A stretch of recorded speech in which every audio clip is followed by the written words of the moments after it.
Minasan, Genki! For today's vlog is tutur ko kayo sa Old House Yaboke, malapit lang po sa aming lugar. At ang first na bubungad po talaga sa inyo papunta po rito is itong napakalawak po na lupain na ito. Kung makikita nyo po rito is napakalawak po talaga ng mismong lugar po papunta po sa Old House Yaboke. At napaka-peaceful po talaga siya tingnan kasi nga po sobrang neat po ng mismong lugar, sobrang tahimik, sobrang napaka-peaceful talaga niya.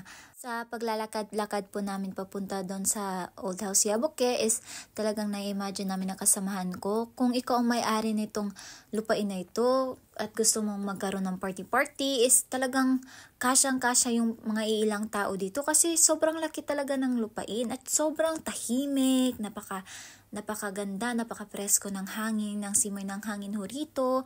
At nga po pala, doon po sa ibabaw po neto, sabi na kasamahan ko kasi nakapunta na po siya dito is may museum daw po doon. Pero hindi niya po sure kung anong klase mga museum ang nandoon kasi nga or na naka-display doon kasi parang close na din po siguro, yun yung sabi niya. At kikita nyo naman po, sobrang lawak po talaga ng mismong lupain, o diba?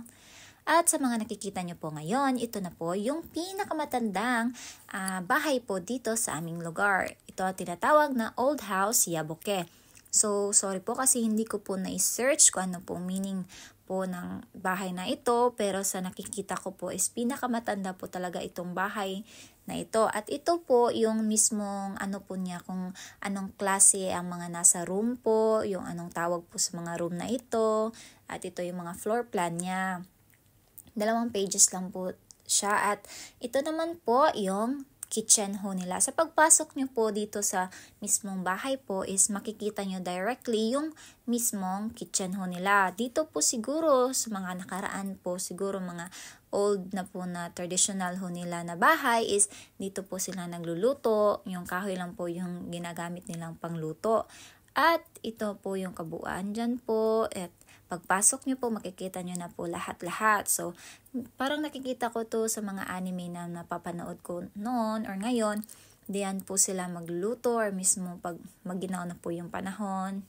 So, alam nyo po ba, nung time na ho na yan, is tinitingnan po talaga namin ng kasamahan ko yung mga klase po talaga ng kahoy na ginamit ho nila. Kasi sa sobrang luma po talaga ng bahay na ito, kahit isang kahoy po yung talagang hindi na po talaga siya functional or talagang nabubulok. Wala po talagang ni isa po dyan na talagang nabubulok na kahoy po. Talagang solid po talaga yung klase ng kahoy na ginamit sa mismong bahay na ito.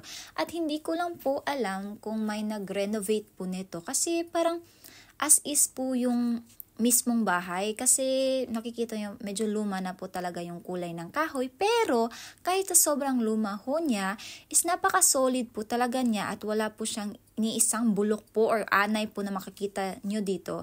Siguro dahil minimaintain lang nila yung nung mismong bahay pero sobrang amazed lang po talaga kami dito. At ito po yung room na made of na may tatami po.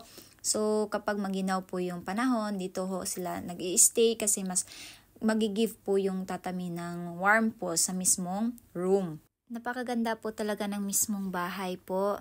And thank you for watching the video. Bye!